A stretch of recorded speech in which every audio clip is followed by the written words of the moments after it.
Committee के प्रवक्ता हैं। प्रदीप जी, आपकी पार्टी किस हक में है? आपने प्राइम मिनिस्टर का स्टेटमेंट सुना होगा। वो चाहते हैं कि जो यूनिफॉर्म सिविल कोड है, जिसका उन्होंने नया नाम रखा है सेकुलर सिविल कोड, तो प्राइम मिनिस्टर का ये मानना है कि जो मौजूदा सिविल कोड है भारत का, वो कम्युनल है, धर्म के आधार पर भेदभाव करता है और वो सही नहीं है। हम 75 साल एक कम्युनल कोड के साथ जी रहे हैं, अब हमको इसको चेंज करने की आवश्यकता है और इसे सेकुलर सिविल कोड में तब्दील किया जाना चाहिए। आपकी पार्टी किस हक में है? देखिए, लाल किले के प्राचीर से देश के प्रधानमंत्री अगर देश की कानून व्यवस्था को कम्युनल बताते हैं तो निश्चित तौर पर ये सर मानने वाली कानून व्यवस्था नहीं है, आप समझे नहीं, सिविल कोड की बात। सिविल कोड हम आ रहे हैं, उस पर आ रहे हैं। आप तो एडवोकेट हैं खुद ही। जब उसको भारत के संविधान डॉक्टर अंबेडकर के संविधान पर सवाल खड़ा करते तो निश्चित तौर पर कहीं ना कहीं सर मानने वाली बात है।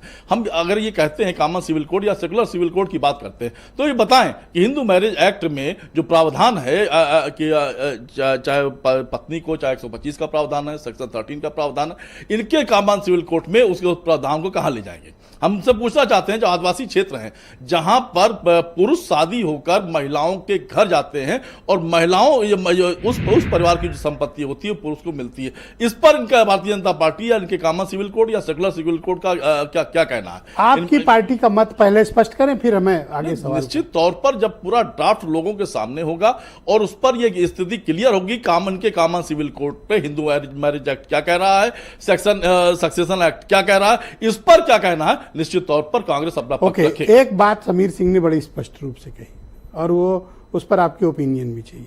इन्होंने कहा राम कुमार अगर 2 शादी करता है, अभी आईपी सिंह ने भी वो मुद्दा उठाया था, तो इनका कहना है राम कुमार अगर 2 शादी करता है और दरोगा है अब्दुल्ला और जज है मतीन खान, ये 3-3, 4-4 किए बैठे, इन्हें सजा नहीं होगी, राम कुमार को हो जाएगी। क्या ये 2 शादी 3 शादी का हक चाहते हैं? नहीं, समीर जी ये नहीं बताते हैं ये कितनी शादी का हक चाहते हैं बताइए। समीर जी को ये बताना चाहिए कि 125 के तहत पत्नी को जो गुजारा भत्ता मिलता है, ये इस पर इनका स्टैंड क्या है, इनको इस पर बताना चाहिए। आप मतलब अच्छा, एक बिंदु पर आप असहमत हो ना जी, बाकी तो सहमत हो इनसे कि नहीं?